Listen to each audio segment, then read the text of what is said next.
नमस्कार, हार्दिक अभिनंदन, शुभ सकाळ।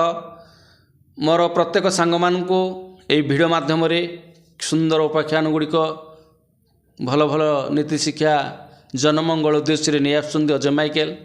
तेणु मोर कहबार अर्थ हूँ सकाळ उठिले प्रथम मुख पखाड़ू बा धोई हूँ, तापर पाद हाथ गोड़ परिष्कार रखु, खाली पादरे चलतु। देखिए खाली पादरे चलला दैनिक जो मैंने एक्सरसाइज करुँच से खाली पादरे व्यायाम बा एक्सरसाइज कले बहुत शरीर प्रति सुस्थवान रे।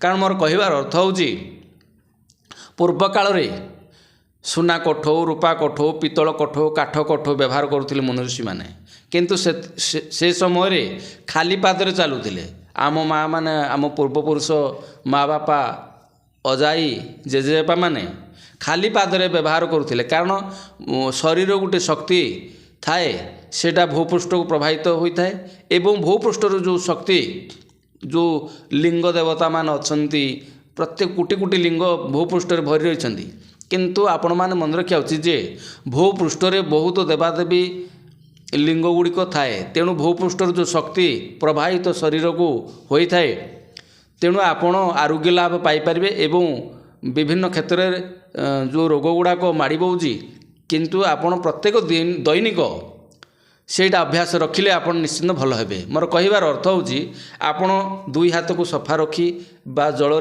परिष्कार रखी सारा पर धला कपड़ा पोछि सारा पर भल कपड़ा पोछि हेबे।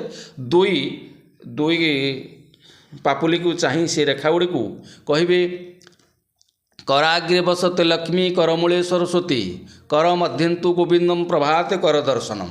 यही श्लोकटी दैनिक पाठ कले माँ लक्ष्मी शांति होता एवं विभिन्न रेखा गुड़िक परिवर्तन होता है। मोर कहबार अर्थ हूँ जदि आपण कपाल के हाथ देवें सकाळ उठिले कपाल एवं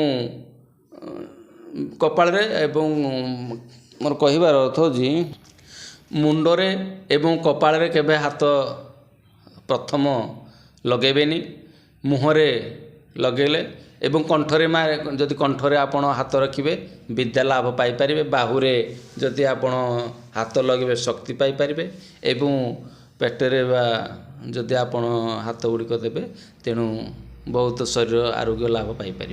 तेणु मोर कहबार अर्थ हूँ जो मैंने एक्सरसाइज करुँच मॉर्निंग वार्क जो मैंने दैनिक निजोग रोचे खाली पादरे व्यवहार करूँ। कारण चपल गुटे हूँ केमिकाल जिनस सेटार आपणकर माँ माटी की माँ बसुमाता को बहुत बाधि थाए।